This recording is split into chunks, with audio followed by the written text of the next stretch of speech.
اعوذ باللہ من الشیطان الرجیم، بسم اللہ الرحمن الرحیم۔ اللہم صلی علی سیدنا و مولانا محمد وعلی آل سیدنا و مولانا محمد وبارک وسلم۔ لبیک اللہم لبیک، لبیک لا شریک لک لبیک، ان الحمد والنعمت لک والملک لا شریک لک۔ ناظرین محترم السلام علیکم ورحمۃ اللہ وبرکاتہ۔ میں ہوں آپ کا میزبان محمد رئیس احمد۔ حج کی معنویت، یہ خصوصی پروگرام ہے حج بیت اللہ بلکہ حج اکبر کے اعتبار سے خصوصی اہتمام ہے ARYQ-TV کا، جس میں آج بھی عرفہ کو موضوع رکھا گیا۔ کل بھی ہم نے اسی حوالے سے بات کی اور آج بھی اسی حوالے سے انشاءاللہ اسی موضوع پر بات کریں گے۔ چونکہ حج کا رکن اعظم ہے وقوف عرفہ جو ہے، تو وقوف ہی آج ہمارا موضوع ہے۔ اس پر مزید جو جہتیں ہیں انشاءاللہ اس کو قائم کریں گے اور اس پر سوالات کے ذریعے کوشش کریں گے کہ آج کے موضوع کو ڈسکرائب کیا جا سکے اور آج کے موضوع کے حوالے سے ایک مفید معلومات آپ تک پہنچائی جا سکے۔ چونکہ علماء حضرات ماشاءاللہ وقی مطالعہ رکھتے ہیں اور اپنے اس وقی مطالعے کی روشنی میں ہمارے سوالات کے جوابات عنایت فرماتے ہیں۔ تو آج تشریف فرما ہے ممتاز و معروف عالم دین ماشاءاللہ، ہمارے ساتھ گاہے بگاہے مختلف پروگرامز میں تشریف فرما ہوتے ہیں۔ بہت عمدہ شخصیت ہے علامہ مفتی احسن نوید نیازی صاحب، السلام علیکم ورحمۃ اللہ۔ وعلیکم السلام ورحمۃ اللہ وبرکاتہ۔ میرے بائیں جانب تشریف فرما ممتاز و معروف عالم دین علامہ احمد سعید نورانی صاحب تشریف فرما، السلام علیکم ورحمۃ اللہ۔ السلام ورحمۃ اللہ وبرکاتہ۔ اور ہمارے تیسرے مہمان حیدرآباد سے تشریف لائے ہوئے پرعزم، خوش آواز، خوشگلو ثناخواں محمد ارشد سہروردی، بہت ہی خوبصورت پڑھتے ہیں ماشاءاللہ، تشریف فرمائے، السلام علیکم ورحمۃ اللہ وبرکاتہ۔ ارشد بھائی، آپ ہی کی خوبصورت آواز میں حمد رب جلیل سے آغاز کرتے ہیں اور پھر انشاءاللہ اپنے سوالات کی جانب بڑھیں گے۔ بسم اللہ۔ میرے رب کہاں پہ نہیں ہے تو،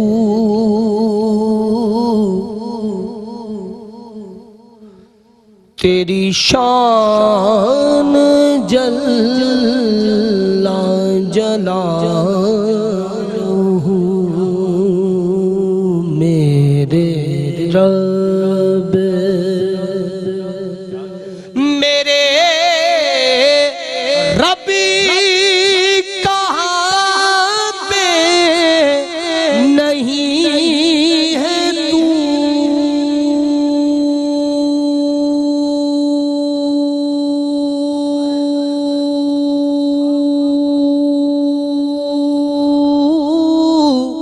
تیری شان جلالہ، تیری ذرے ذرے میں ہے نمو، تیری شان جل جلالہ،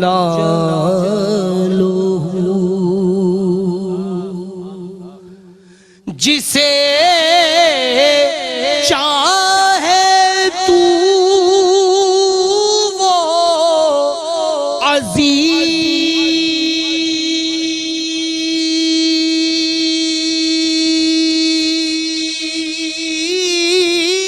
عزیز ہے، جسے تو نہ چاہے ذلیل ہے، تیرے ہاتھ ذلت و آبرو، تیری شان جل جلالہ، کبھی حمد تیری بیان ہو، کبھی نعت تیرے حبیب کی، کبھی حمد تیری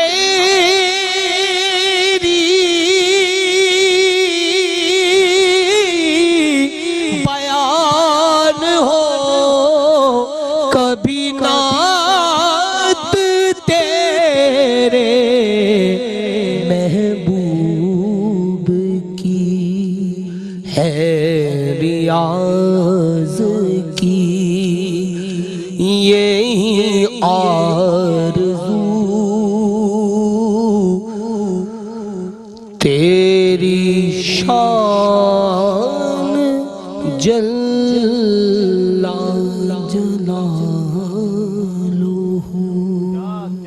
کیا کہنے، سبحان اللہ سبحان اللہ. بہت ہی خوبصورت حمدیہ کلام حضرت علامہ سید محمد ریاض الدین سہروردی شاہ صاحب رحمۃ اللہ تعالی علیہ. امام انقلاب نعت کہا جاتا ہے. آپ کو نعت کی بڑی خدمت انجام دی. اسی سمجھ لیجئے ڈکشن کے پڑھنے والے اور انہوں نے جس طرح اپنے شاگردوں کی تربیت کی اسی انداز میں پڑھنے والے ارشد سہروردی اپنے خوبصورت لحن میں حمد رب جلیل پیش کر رہے تھے. اور میں علامہ مفتی احسن نوید نیازی صاحب کی جانب آؤں گا اور یہ جاننا چاہوں گا what is the meaning of عرفہ. عرفہ کے معنی کیا ہے؟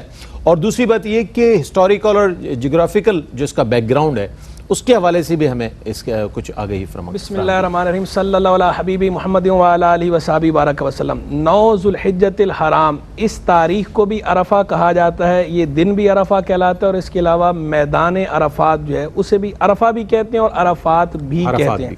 اس کا معنی کیا ہے اور عرفہ کیوں کہتے ہیں اس کو، اس پر میں کلام کرتا ہوں. اسی کے ذیل میں اس کی تاریخی حیثیت بھی آ جائے گی اور پھر انشاءاللہ جغرافیائی حیثیت پہ کلام کرتا ہوں. اچھا، عرفہ جو ہے ویسے عرفہ یعرف عرفانا یا عرفہ یعرف معرفتاً، اس کا معنی ہوتا ہے پہچان. تو اس کے بارے میں کتب کے اندر یہ بات منقول ہے کہ جب سیدنا آدم علیہ نبینا علیہ السلام دنیا میں تشریف لائے اور سیدہ حوا رضی اللہ تعالیٰ عنہا دنیا میں تشریف لائیں تو کئی لمبے عرصے کے بعد، ایک لمبا ٹینیور ہے، بعض لوگوں نے 300 سال لکھا ہے. حقیقی تو چونکہ اللہ ہی بہتر جانتا ہے اور قرآن و سنت صحیحہ میں اس کی تفصیلات موجود نہیں ہیں، اس لیے میں ذرا یہ محتاط الفاظ استعمال کرتا ہوں.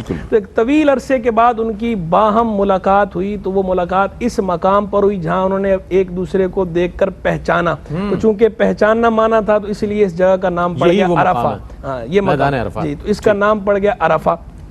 ایک دوسرا کتب کے اندر یہ بات منقول ہے کہ سیدنا جبریل علی نبینا علیہ السلام نے سیدنا ابراہیم خلیل اللہ علی نبینا علیہ السلام کو جب حج کے مناسک سکھائے تھے تو ان سے پوچھا کیا آپ نے مناسک جان لیے؟ تو انہوں نے جواب میں آگے سے کہا عرفتو، میں نے جان لیا، میں نے پہچان لیا. تو چونکہ اس کا معنی جاننا اور پہچاننا ہوتا ہے تو اس وجہ سے اس کا نام پڑا عرفہ، اور عرفہ کی جمع جو ہے وہ عرفات.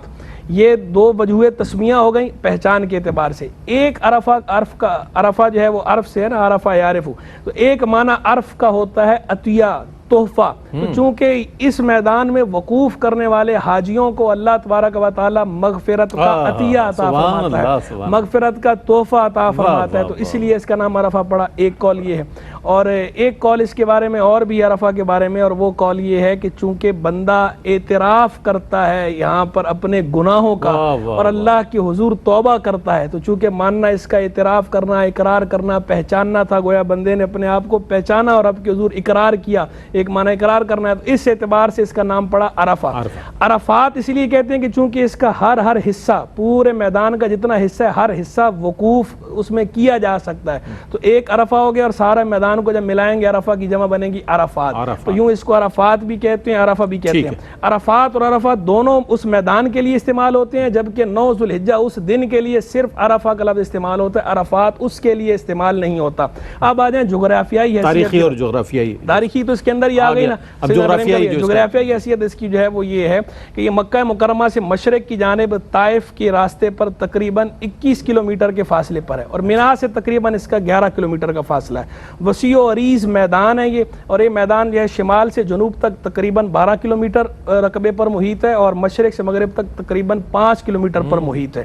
یہ وسیع و عریض میدان، اور اس کے شمالی جانب چونکہ جو ہے وہ سلسلہ ہے پہاڑی. عرفات اصل میں پہاڑی کا نام بھی ہے. اس عرفات پہاڑی سلسلے میں یہ گھرا ہوا ہے شمالی جانب سے، تو اس وجہ سے بھی اس کو عرفات کہا جاتا ہے. تو یہ ہے اس کا جغرافیائی محل وقوع، اس کی جغرافیائی حیثیت. اور بعض حضرات نے یہاں تک کہا کہ یہیں سے زمین کو پھیلایا گیا. بعض کہتے ہیں نا مکہ مکرمہ سے زمین کو پھیلایا گیا ہے، تو بعض لوگوں نے یہ بھی لکھا ہے کہ یہیں سے زمین کو پھیلایا گیا ہے، زمین پھیلی ہے وہ یہاں سے پھیلی ہے، تو اس کی یہ ایک اہمیت بھی ہے یہ عرفات کی۔ اچھا، یہ جو عرفات اور عرفہ، اس کے حوالے سے جتنی ہم نے گفتگو کی ہے، اس کے اندر جو اقوال ہیں کتب کے اندر ہم نے وہ بیان کیے ہیں۔ بعض باتیں ان میں ایسی ہیں کہ وہ باتیں قرآن مجید فرقان حمید میں براہ راست ارشاد نہیں فرمائی گئیں، اسی طرح احادیث طیبہ کے اندر اس طرح صحیح سند کے ساتھ ساری باتیں بیان نہیں ہوئی۔ جو اقوال تھے وہ اقوال سارے ہم نے سامنے بیان کر دیے ہیں، صحیح اور سقیم سے قطع نظر ہم نے جو اس کے بارے میں معلومات تھیں وہ معلومات ہم نے فراہم کر دی۔ اور لفظ کے جہاں میں نے شمالی کا، بعض اوقات ہم کوئی لفظ بولتے ہیں تو لوگ بعض اوقات یہ سمجھ لیتے ہیں کہ شاید ان کا تلفظ ٹھیک نہیں، حالانکہ ہمارا تلفظ ٹھیک ہوتا ہے، تلفظ ان کا غلط ہوتا ہے، غلط العام ہو جاتا ہے، بالکل جی ہاں، شمال، حالانکہ اصل لفظ جو ہے وہ شمال ہے، شین کی زیر کے ساتھ۔ اب اردو کے اندر چونکہ یہ بھی غلط العام ہو گیا ہے تو غلط العامی فصیحن کے تحت اس کو بھی ہم مان لیں گے، لیکن غلط العامی فصیحن کا صرف اتنا مطلب ہوتا ہے کہ اب غلط بھی فصیح ہو گیا ہے، یہ مطلب قطع نہیں ہوتا کہ جو صحیح ہے وہ غلط ہو گیا۔ صحیح تو ہر حال میں صحیح رہتا ہے، اور صحیح فصیح نہیں ہوتا، افصح ہوتا ہے، وہ افصح ہے، یہ صرف فصیح ہے، تو اس فرق کو پیش نظر رکھنا بھی ضروری ہے۔ بڑے محتاط انداز میں اپنے جوابات کو مکمل فرماتے ہیں، اور مفتی صاحب بہت ساری الفاظ کی اصلاح کے حوالے سے، جیسے شمالی اور شمالی کا، اور اس سے پہلے بھی کئی پروگرامز میں مفتی صاحب نے ماشاءاللہ قرآن کو بھی دیکھیں، قرآن میں جہاں ہے شمال، جی تو اس حوالے سے انشاءاللہ مزید بات کریں گے۔ آج موضوع بنیادی طور پر وقوف ہے، اسی کو فوکس کریں گے انشاءاللہ۔ ایک وقفہ ہے، وقفے کے بعد لوٹیں گے، مجھے امید ہے آپ کا اور ہمارا ساتھ رہے گا۔ آپ کا خیر مقدم ہے۔ وقوف آج موضوع ذیلی موضوع ہے ہمارا، اور بنیادی موضوع آپ جانتے ہیں حج کی معنویت ہے، جہاں آپ نے اس کا ہسٹوریکل اور جغرافیکل بیک گراؤنڈ آپ نے جانا، اور لفظ عرفہ کا تعارف ہوا، مختلف حوالوں سے مفتی صاحب نے بڑی صراحت کے ساتھ ماشاءاللہ بیان فرمایا۔ اب یہاں ایک سوال ضرور ذہن میں پیدا ہوتا ہے کہ وقوف عرفہ کے لیے جگہ کا تعین، اس میں کیا حکمت ہے؟ چونکہ جب اتنی اس کی تاریخی اہمیت اور جغرافیائی اہمیت اس کا محل وقوع سامنے آیا، تو اس کی حکمت ہم جاننا چاہیں گے کہ اس جگہ کے تعین کے حوالے سے کیا اہمیت ہے؟ بسم اللہ الرحمن الرحیم۔ عرفات کا یہ اجتماع امت مسلمہ کا عالمی اجتماع ہے، جہاں پر وہ اپنے مقصد اور اپنے وقار کی یاد کو تازہ کرتے ہیں۔ یہاں پر عالم اسلام در حقیقت اپنی توحید کے اس باب کو یاد کرتے ہیں کہ جب حضرت آدم علیہ السلام کی تخلیق ہوئی اور اللہ رب العالمین جل جلالہ نے الستو بربکم کے ساتھ مخاطب کیا، تو فرماتے ہیں کہ اسی سرزمین پر عالم ارواح میں اسی سرزمین پر روحوں سے وعدہ لیا گیا تھا، اور یہ میدان جو ہے یہ در حقیقت اس اخوت اور بھائی چارے کی یاد کو تازہ کرتا ہے جس کا درس ہمیں اسلام میں بھی دیا گیا، اور جس کا درس میثاق مدینہ میں نبی کریم صلی اللہ علیہ وسلم نے عطا فرمایا۔ حضرت عبداللہ ابن عباس رضی اللہ تعالیٰ عنہ فرماتے ہیں کہ جب اللہ رب العالمین نے سورۃ الاعراف کے اندر مخاطب کیا کہ الستو بربکم، تو اسی سرزمین سے اس کی آواز کو بلند کیا گیا کہ قالوا بلا شہدنا، سب نے اللہ رب العالمین کی بارگاہ میں اقرار کیا اس عہد الست کا۔ تو در حقیقت اس میدان عرفہ میں جمع ہو کر اسی عہد الست کی یاد کو تازہ کیا جاتا ہے، اور لوگ اپنے رب کی بارگاہ میں جمع ہو کر اس کے نام کو مخاطب کر کے، اس کے نام کی صدائیں دے کر در حقیقت یہ عہد کرتے ہیں کہ رب ذوالجلال، ہم نے وہ جو تیرے ساتھ وعدہ کیا تھا اس کو نبھانے کے لیے آج ہم یہاں پر موجود ہیں، اس کی پاسداری کے لیے ہم یہاں پر موجود ہیں۔ اسی طرح ایک اور روایت کے اندر بھی آتا ہے، فرمایا کہ حشر بھی اسی میدان میں منعقد ہوگا، سوال و جواب بھی یہاں پر ہوں گے۔ اب پوری دنیا سے لوگ جمع ہو کر یہاں پر جب اللہ رب العالمین کی بارگاہ میں جمع ہوتے ہیں، حاضری دیتے ہیں، تو گویا کہ ایک اس حشر کی یاد کو بھی تازہ کیا جاتا ہے کہ یہ لوگ اپنے رب کی بارگاہ میں جواب دہی کے لیے حاضر ہیں۔ آج وہ اپنے رب کی بارگاہ میں آئے ہیں اور یہ جواب دینا چاہتے ہیں کہ رب ذوالجلال، ہم نے جو تیری نعمتیں حاصل کی ہیں، جو تیرے لطف و اکرام ہم پر نازل ہوئے تھے، ہم نے ان کو تیری رضا کے لیے، تیری عبادت کے لیے خرچ کیا ہے۔ جو تو نے ہمیں مال عطا کیا تھا، جو تو نے ہمیں خوبصورت جسم عطا کیا، جو تو نے ہمیں طاقت عطا کی، وہ صرف کرتے ہوئے تیرے دین کو زندہ رکھنے کے لیے اور تیری عبادت کے لیے ہم یہاں پر موجود ہیں۔ وہ اس عہد کی یاد تازہ کرنے کے لیے اللہ رب العالمین کی بارگاہ میں حاضر ہوتے ہیں۔ اور پھر آپ اس سے اندازہ فرمائیے کہ یہ حشر کی اس فکری تربیت کی ایک نشست قائم ہو جاتی ہے۔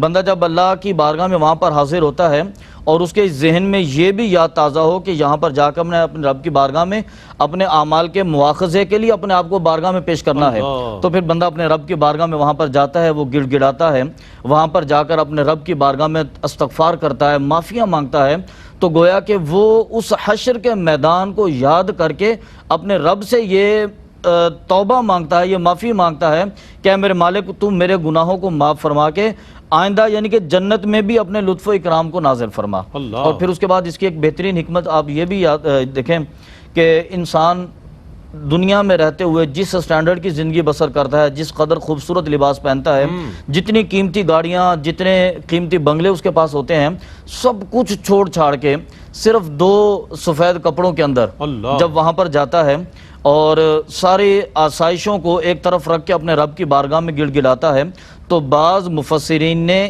اس کو بھی حشر کے ساتھ تشبیہ دی، فرمایا کہ یہ اسی حشر کی یاد تازہ ہوتی ہے اور امت کے اندر یہ اجتماعیت پیدا ہوتی ہے کہ ہم اپنے رب کی بارگاہ میں اسی توحید کے ساتھ قائم رہیں گے اور اسی طرح اپنے رب کی بارگاہ میں حاضری کے لیے جائیں گے اور اس کی لطف و عطا ہم پر جاری رہے گی۔ سبحان اللہ۔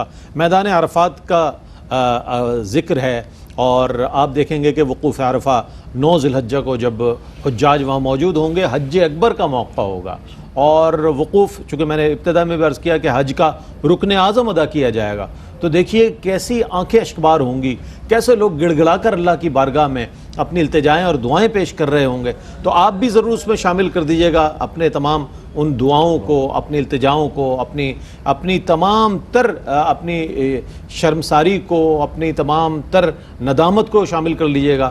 اللہ کی رحمت بہت وسیع ہے، ہو سکتا ہے آپ کو یہاں بیٹھ کر بھی اللہ تعالیٰ نواز دے، جو وہاں ہے ان کے صدقے اللہ تعالیٰ آپ پر بھی اپنا کرم فرما دے۔ جب میدان عرفات کا ذکر ہو تو جبل رحمت کو ہم کیسے وہ کر سکتے ہیں؟ تو جبل رحمت کی تاریخی اور مذہبی جو حیثیت ہے میں چاہتا ہوں اس پر اس بھائی جبل کہتے ہیں پہاڑ کو، اور رحمت تو رحمت ہے، جبل رحمت مانا رحمت والا پہاڑ۔ اچھا رحمت والا پہاڑ یہ کیوں ہے؟ حضور جان عالم صلی اللہ تعالی علیہ وآلہ وسلم رحمت للعالمین، رحمت والے رب کے رسول رحمت للعالمین صلی اللہ علیہ وسلم نے یہاں قیام فرمایا تھا، یہاں وقوف فرمایا تھا، تو آپ کے یہاں وقوف فرمانے کی برکت سے یہ ہمیشہ کے لیے جبل الرحمہ ہے۔ یہ رحمت والا پہاڑ ہے کہ اس پہاڑ کے دامن میں رحمت للعالمین نے قیام کیا ہے، انہوں نے وقوف فرمایا۔ تو میدان عرفات کا جو وقوف ہے حضور جان عالم علیہ السلام نے خاص اسی مقام پہ فرمایا تھا، جبل رحمت کے دامن میں۔ سبب جبل رحمت، حضور رحمت العالمین ہے، جس چیز کو آپ سے نسبت ہو جائے وہ رحمت والی ہے، جہاں قدم رنجہ فرما دیں وہی جو ہے وہ رحمت والی جگہ ہے۔ تو اس پہاڑ کے دامن میں چونکہ آپ نے وقوف فرمایا تھا عرفہ کا، تو یہ جبل رحمت ہو گیا، رحمت والا پہاڑ ہو گیا۔ اور یہ ویسے آپ یہ دیکھیں کہ جبل رحمت جو ہے بقیہ جو پہاڑی سلسلہ ہے، یہاں عرفات میں نے کہا عرفات نامی پہاڑی سلسلہ ہے، اس میں بقیہ پہاڑوں کے مقابلے میں یہ چھوٹا ہے، ان کے مقابلے میں یہ چھوٹا ہے، لیکن اس کے باوجود جو ہے اس کا نام بڑا ہو گیا جبل الرحمہ، رحمت والا پہاڑ۔ ہر حاجی کی خواہش ہے کہ جبل رحمت کی ہمیں جو ہے ہم زیارت ہو۔ اچھا لیکن یہاں یہ بھی پیش نظر ہے کہ بعض حاجی کیا کرتے ہیں کہ وہ جبل رحمت کے اوپر چڑھ جاتے ہیں، اوپر چڑھ جائیں گے، اوپر چڑھنے کے بعد پھر وہاں سے رومال ہلائیں گے، اشارے کریں گے، وہاں جا کے نفل پڑھیں گے، ذکر و اذکار کریں گے۔ تو یہ باقاعدہ فقہاء کرام نے اپنی کتب کے اندر اس کی وضاحت فرما رکھی ہے، تقریباً اکثر فقہاء نے، کہ یہ جو فعل ہے یہ درست نہیں ہے، اس لیے کہ سرکار علیہ السلام نے جو وقوف فرمایا تھا اس پہاڑ کے دامن میں کیا تھا، تو آپ اس پہاڑ کے نیچے وقوف کرنا افضل ہے، اور وہاں جگہ مل جائے تو ٹھیک ہے، ویل اینڈ گڈ، نہیں تو آپ کسی بھی جگہ کر لیں۔ حضور نے فرمایا تھا وقفت ہاہنا، میں نے یہاں وقوف کیا، باقی سارے کا سارا عرفہ ہے، کلھا عرفہ، موقف جتنا بھی ہے یہ سارے کا سارا موقف ہے، یہ عرفہ ہے، کہیں بھی وقوف ہو سکتا ہے۔ پہاڑ کے اوپر چڑھنا سرکار علیہ السلام سے ثابت نہیں کہ آپ پہاڑ پر چڑھے ہوں، تو اس موقع پر پہاڑ پر چڑھنا، پھر اسے ثواب سمجھنا، پھر وہاں پر نوافل پڑھنا، پھر جو ہے وہ لوگوں کی طرف ایسے رومال ہلانے، اشارے کرنے، یہ طرز عمل درست نہیں ہے، ایسا نہیں کرنا چاہیے، پہاڑ کے دامن میں رہنا چاہیے اگر آپ نے وہاں جانا، نہیں تو جہاں بھی جگہ مل جائے۔ لیکن یہ بھی پیش نظر ہے کہ یہ چیز ہم نے سکھانی ہے، ہم نے ایجوکیٹ کرنا ہے لوگوں کو، لیکن پہلے کرنا ہے۔ جو بندے وہاں موجود ہیں اس وقت آپ مخلوق کو نہ دیکھیں، اس وقت خالق سے لو لگائیں، اس وقت آپ ان سے بھی بدگمانی نہ کریں۔ وہ اللہ تبارک و تعالیٰ کی رحمت جو ہے وہ جوش پر ہے، رحمت زوروں پر ہے، جس کو چاہے جیسے چاہے نواز دے۔ تو اس وقت آپ مخلوق کے افعال دیکھنے کی بجائے بس اپنے قلب کو دیکھیں اور اللہ کے ساتھ لو لگائیں، مخلوق سے منقطع ہو کر صرف خالق سے لو، اور اپنے گناہوں پہ شرمسار ہوں، ندامت کا مظاہرہ کریں، یا اللہ مجھے بخش دے، میرے اللہ مجھے بخش دے۔ اس وقت یہ دعا مانگے۔ اس وقت لوگوں کو دیکھنا یا ان کی باتوں پہ تنقید کرنا یہ محل نہیں ہے تنقید کا۔ کیمرے لگے ہوئے اس کے کیمرے سامنے لگے آگے ایسے ایسے کرنا، یہ جناب وہ مجھے دیکھ رہے ہیں پاکستان میں، یہ ٹھیک نہیں ہے۔ وہاں پر آپ یہ طرز عمل اختیار نہ کریں۔ اس وقت آپ رب کے ساتھ کنیکٹ ہو جائیں۔ آپ اس وقت تبتل الیہ تبتیلا، وذکر اسم ربک وتبتل الیہ تبتیلا، اپنے رب کا نام یاد کرو اور سب سے کٹ کے، سب سے الگ تھلگ ہو کے اسی کے ہو رہو۔ تو وہاں آپ اس کی عملی تفسیر ہونے چاہیے، وہاں جو موجود ہے وہ اس کی عملی تفسیر بن جائے۔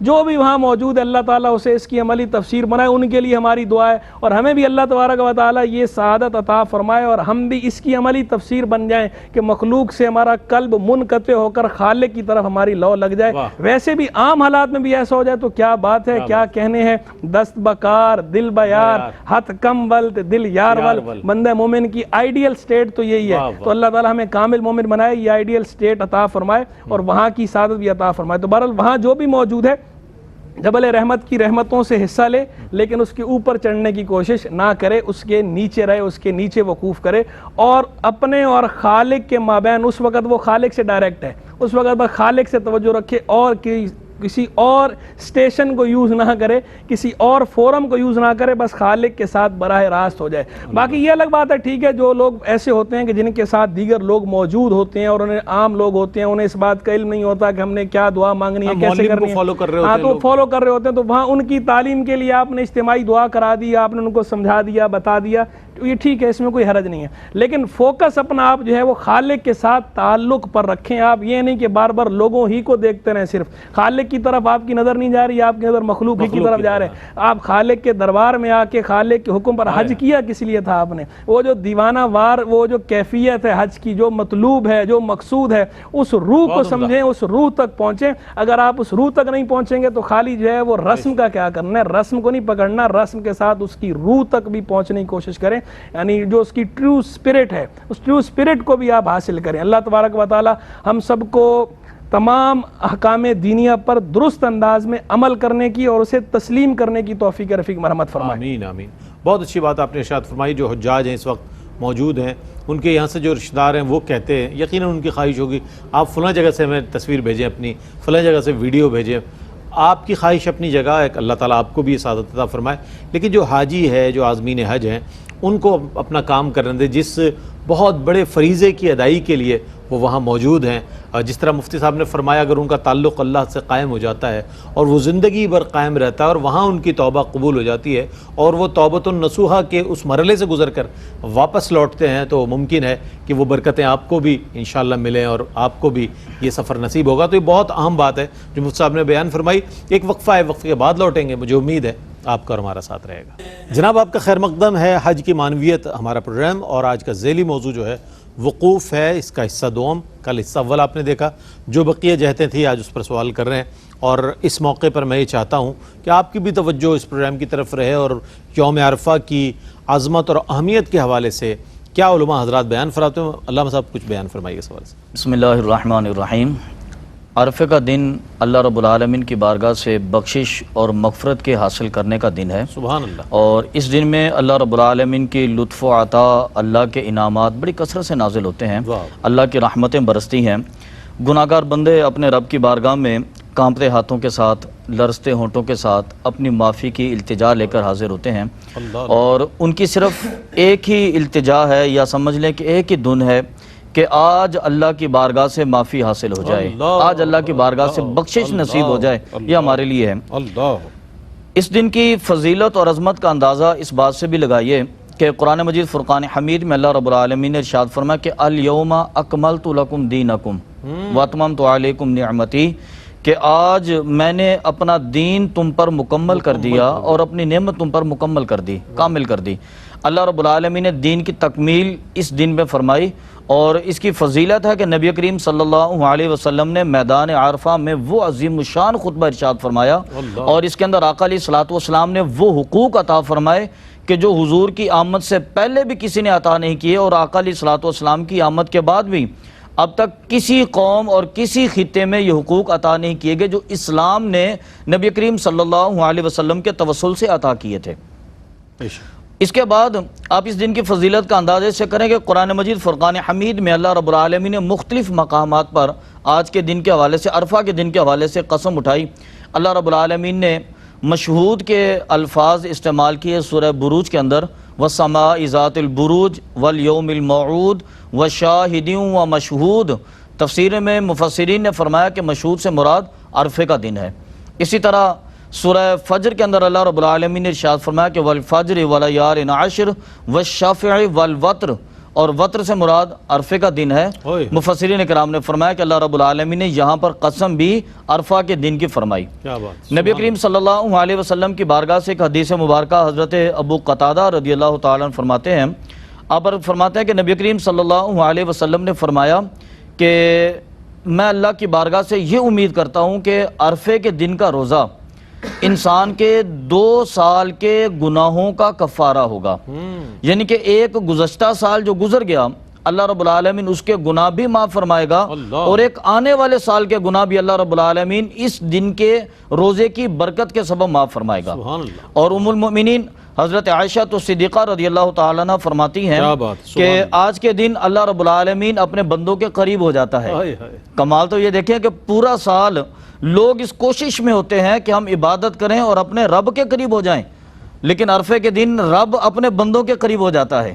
اور نبی کریم صلی اللہ علیہ وسلم نے فرمایا کہ اللہ رب العالمین عرفے کے دن اپنے بندوں پر فخر فرماتا ہے، یعنی کہ وہ لوگ جو اللہ رب العالمین کی بارگاہ میں عبادت اور ریاضت میں مصروف ہیں، اللہ رب العالمین ان پر فخر فرماتا ہے کہ میرے یہ بندے دنیا سے قطع تعلق ہو کر، دنیا کو چھوڑ کر میری بارگاہ میں عبادت اور ریاضت میں مصروف ہیں، مجھے ان کے اپنے خلیفہ ہونے پر فخر ہے۔ اللہ رب العالمین فخر فرماتا ہے۔ سبحان اللہ، سبحان اللہ۔ علامہ صاحب نے بڑے اچھے انداز میں بیان فرمایا۔ اچھا، ایک سوال اور بھی ہے، کیا حج کے لیے امیر یا امام کا ہونا ضروری ہے؟ کیا فرمائیے سوال؟ دیکھیں، چونکہ اسلام جو ہے وہ نظم و ضبط کا دین ہے، اسلام بالکل ڈسپلن کا دین ہے، اس میں ہر چیز کا ایک توازن ہے، ہر چیز کا ایک بیلنس ہے، اور ہر چیز میں نظم و ضبط ہے۔ آپ جتنی بھی عبادات دیکھ لیں اسلام کی، ساری عبادات کے اندر آپ کو نظم و ضبط اور توازن جو ہے یہ عمدہ اور حسین انداز میں نظر آئے گا، اور آپ کو اندر ایک کشش پیدا ہوگی اس عبادت کی طرف۔ جتنی عبادات ہیں، اور بالخصوص جب کہ وہ عبادت اجتماعی طور پر ہو رہی ہو، اجتماعی عبادت میں تو اور زیادہ نظم و ضبط ضروری ہے۔ تو نظم و ضبط کو قائم رکھنے کے لیے تو ٹھیک ہے کہ حج کا انتظام انصرام اس کے لیے امیر کا ہونا چاہیے، امام ہونا چاہیے، لیکن اس بات کی طرف ہم آتے ہیں کہ اگر امیر یا امام نہ ہو تو حج ادا ہو جائے گا یا نہیں ہو جائے گا؟ تو حج ادا ہو جائے گا، کیونکہ حج کے جتنے افعال ہیں یہ الگ الگ افعال ہیں، ان افعال کے لیے کوئی یہ ضروری نہیں ہے کہ امیر یا امام ہو۔ باقی یہ ٹھیک ہے کہ حج کے لیے جو خطبہ وقوف عرفہ جس وقت ہوتا ہے اور جو خطبہ دیا جاتا ہے، تو خطبے کے اندر تو یہ بات ہے کہ خطبہ جو ہے یا تو امام دے یا اس کا نائب دے یا اس کا مقرر کردہ دے، تو وہ امام کی طرف سے مقرر کردہ بندہ ہونا چاہیے، یہ تو ٹھیک ہے۔ اور کوئی شاید ہی دور ایسا گزرا ہو، صرف وہ چند ایام کے جن سالوں میں حج معطل رہا ہے کچھ وباؤں کی وجہ سے یا کچھ ایسے معاملات، نہیں کووڈ-19 تو خیر ابھی ہے، میں پیچھے تاریخی باتیں کر رہا ہوں، نہیں کووڈ-19 میں تو الحمدللہ حج پھر بھی ہوتا رہا، مختصر ہوا ہے لیکن حج ہوا ہے، حج معطل نہیں ہوا۔ میں بات کر رہا ہوں اس دور کی، وہ ٹائم پیریڈ کی، ماضی بعید کی بات ہو رہی ہے کہ جب کبھی مخصوص وبائیں، اس وقت چونکہ اس طرح کے حالات نہیں ہوتے تھے، اتنی چیزیں جدید نہ مشینری تھی نہ وہ ہوتا تھا، تو کچھ عرصے حج معطل رہا، یا امن طریق جو ہے مسدود تھا، لوگوں کو راستے میں امن نہیں تھا، سیلاب کا دور بھی ہے مختلف۔ تو میرا اشارہ اس طرف تھا کہ اس کے علاوہ باقی جب کبھی حج ہوا ہے تو تو ایسا کبھی نہیں ہوا کہ حج ہوا ہو اور حج کے لیے کوئی امیر موجود نہ ہو یا امام موجود نہ ہو یا اس کے مقرر کردہ لوگ موجود نہ ہو، تو موجود ہوتے ہی ہیں، اور اچھی بات یہ ہے کہ یہ ان کو فالو کرنا بھی چاہیے۔ باقی وہ ایک فقہی مسئلہ الگ ہے کہ جناب وہ جو وہاں پر ظہرین آپ نے پڑھنی ہے، جمع تقدیم جو کرنی ہے، وہ فقہ حنفی کا اپنا ایک الگ مسئلہ ہے کہ جب جمع تقدیم جو کی جاتی ہے، ظہر اور عصر کی 2 نمازیں ملا کے پڑھی جاتی ہیں وقوف عرفہ میں، تو وہ پڑھنا لازم جو ہے وہ کب ہے؟ آیا امام موجود ہو تو وہ پڑھنا لازم ہے یا لازم نہیں ہے؟ تو وہ کہتے ہیں کہ امام موجود ہو تو ٹھیک ہے، لازم ہوگا، اور اگر امام موجود نہ ہو تو اسے پڑھنا مستحب ہے ملا کر۔ اگر کوئی اپنے اپنے وقت میں بھی پڑھنا چاہے، الگ سے پڑھنا چاہے تو الگ سے بھی پڑھ سکتا ہے، اس کو ایک ہی وقت میں با جماعت پڑھنا فقہ حنفی کی روح سے ضروری نہیں جبکہ امام موجود نہ ہو۔ اسے جب کتب فقہیہ میں ایڈریس کیا جاتا ہے، ڈسکس کرتے ہیں تو وقت استعمال کرتے ہیں اس کے لیے الامام الاعظم کا، یعنی امامت کبریٰ کی بات ہو رہی ہے، خلیفہ کی بات ہو رہی ہے۔ باقی وہ جو مزدلفہ والی ہے وہاں پر جو مغربین ہے، جو 2 نمازیں جمع کرنی ہیں، وہ تو بہرحال جمع کرنی ہے، امام موجود ہو یا نہ ہو، وہ بہرحال آپ نے جمع ہی کرنی ہے۔ عشاء کی نماز عشاء کے وقت میں جا کے آپ نے مغرب اور عشاء دونوں ملا کر پڑھنی ہے، وہ جمع تاخیر ہے۔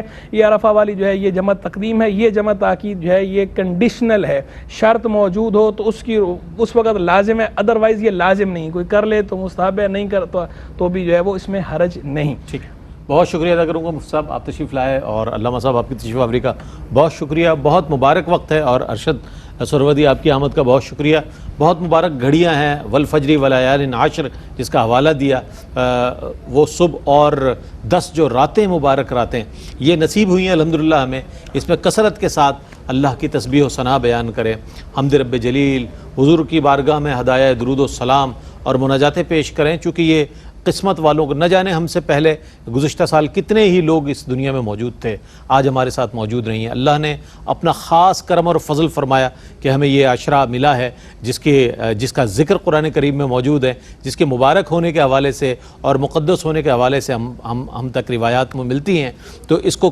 اپنے لیے بہت زیادہ مفید بنائیں اور اپنے لیے کارآمد بنائیں ان اوقات کو، تاکہ آخرت میں بھی ہمیں حصہ مل سکے۔ میں آخر میں گزارش کروں گا، ارشد سہروردی جو کہ الحاج سید محمد فصیح الدین سہروردی شاہ صاحب کے مرید بھی ہیں اور انہی کو فالو بھی کرتے ہیں نعت پڑھتے ہوئے، تو کلام پیش کریں گے ارشد سہروردی ہمارے حیدرآباد سے تشریف لائے ہوئے ثنا خواں۔ اس کے ساتھ ہی اپنے میزبان محمد رئیس احمد کو اجازت دیجیے، اللہ حافظ۔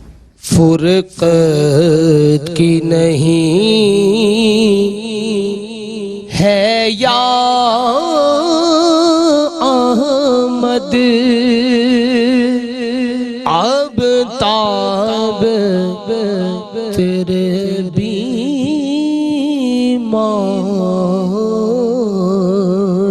میں دیدار کا جلدی جام پلا ہے شور تیرے میں خاروں میں ٹھکرائے گوئی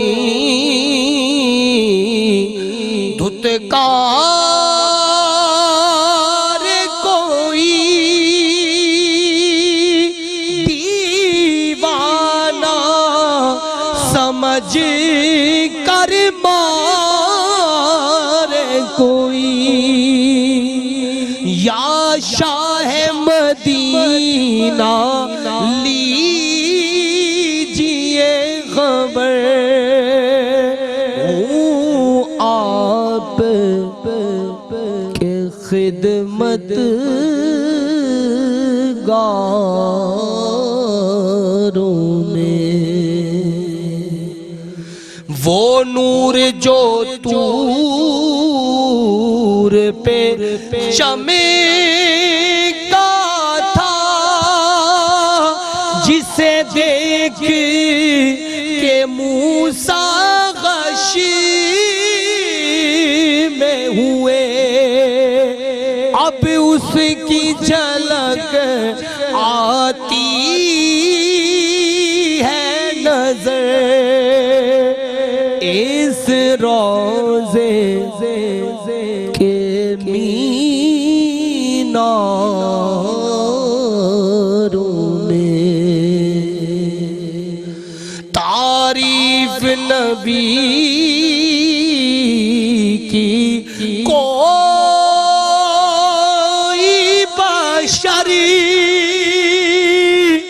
کیا لکھے ریاض خسیدہ جگر تعریف نبی کی کوئی بشری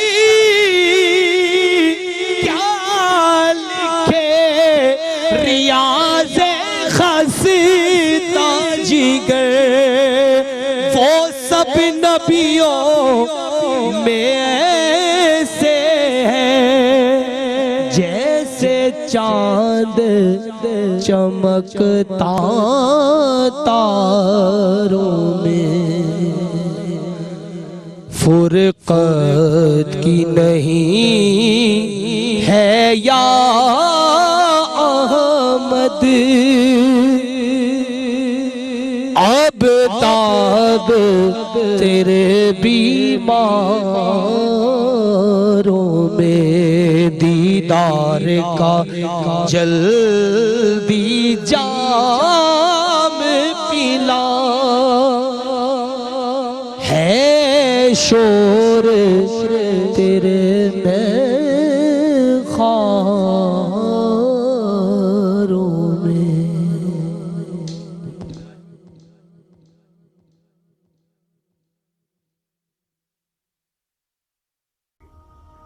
ناظرین، اگر آپ ایسی ہی مزید ویڈیوز دیکھنا چاہتے ہیں تو ہمارا ARYQ-TV کا چینل سبسکرائب کیجئے اور بیل آئیکن کا بٹن دبانا نہ بھولیے تاکہ آپ سے کوئی پسندیدہ پروگرام مس نہ ہو جائے۔